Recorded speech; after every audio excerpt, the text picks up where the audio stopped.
परमेश्वर का संदेश क्यों महत्वपूर्ण है? मेरे प्रिय मित्र, जब हम बाइबल का कोई वचन पढ़ते हैं तो वह केवल शब्द नहीं होते, बल्कि वह जीवन का मार्गदर्शन होते हैं। होशे 8:3 में परमेश्वर अपने लोगों को चेतावनी देते हैं, अपने मुंह में नरसिंगा लगा, वह उकाब की नाई यहोवा के घर पर झपटेगा। इसका अर्थ है कि परमेश्वर हमें सावधान कर रहे हैं कि जब हम उनकी आज्ञा से दूर हो जाते हैं तब जीवन में कठिनाइयाँ और विरोध आ सकते हैं। लेकिन यह चेतावनी केवल डराने के लिए नहीं है, यह हमें वापस परमेश्वर की ओर बुलाने के लिए है। परमेश्वर एक प्रेमी पिता की तरह है। जब बच्चा गलत रास्ते पर जाता है तो पिता उसे रोकता है, समझाता है और सही मार्ग दिखाता है। डू तुरही का अर्थ क्या है? बाइबल में तुरही नरसिंगा का बहुत महत्वपूर्ण अर्थ है। तुरही तीन मुख्य बातों का प्रतीक है। 1. चेतावनी, जब खतरा आता था तो लोग तुरही बजाते थे ताकि सब लोग सावधान हो जाएं। आज भी परमेश्वर हमें चेतावनी देते हैं, अपने जीवन की जांच करें, गलतियों से लौट आएं, परमेश्वर की ओर वापस आएं। पुकार तुरही का अर्थ है परमेश्वर को पुकारना। जब हम कठिनाई में होते हैं, बीमारी, आर्थिक समस्या, परिवार की परेशानी, मन की चिंता, तब हमें परमेश्वर को पुकारना चाहिए। स्तुति तुरही का उपयोग परमेश्वर की स्तुति करने के लिए भी होता था। इसका अर्थ है हम केवल समस्या में ही नहीं बल्कि खुशी में भी परमेश्वर को धन्यवाद दें। चील उकाब का अर्थ क्या है? इस वचन में चील का उल्लेख है। चील एक शक्तिशाली पक्षी है जो तेजी से नीचे झपटता है। यह प्रतीक है अचानक आने वाली समस्या, विरोध, कठिन परिस्थिति। लेकिन इसका मतलब यह नहीं कि परमेश्वर हमें छोड़ देते हैं, बल्कि वह हमें पहले से चेतावनी देते हैं ताकि हम तैयार हो सकें। हम परमेश्वर से दूर क्यों हो जाते हैं? होशे 8:1 बताता है कि समस्या का कारण क्या है।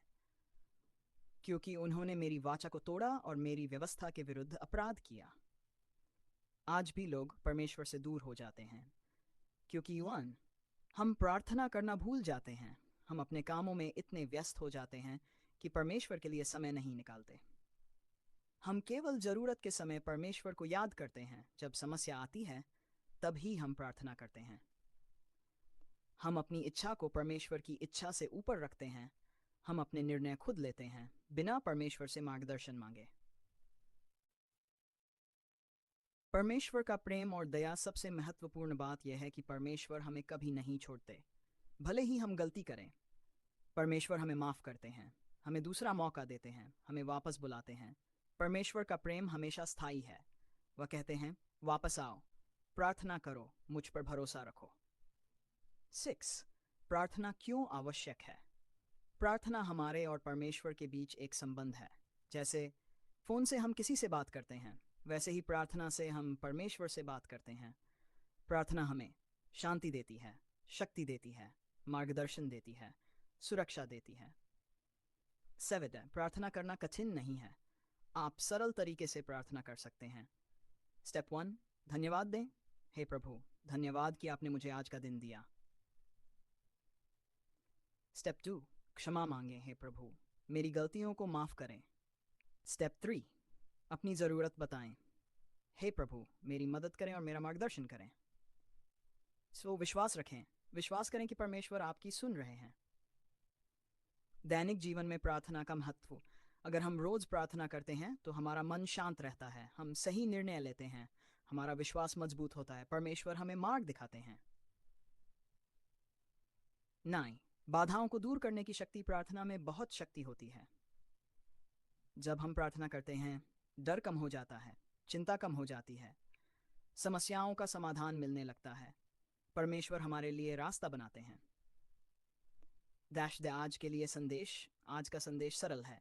अपने होठों पर तुरही रखें, अर्थात प्रार्थना करें, चाहे परिस्थिति कैसी भी हो। खुशी, दुख, सफलता, असफलता, हर समय परमेश्वर को पुकारें। छोटी प्रार्थना आज के लिए।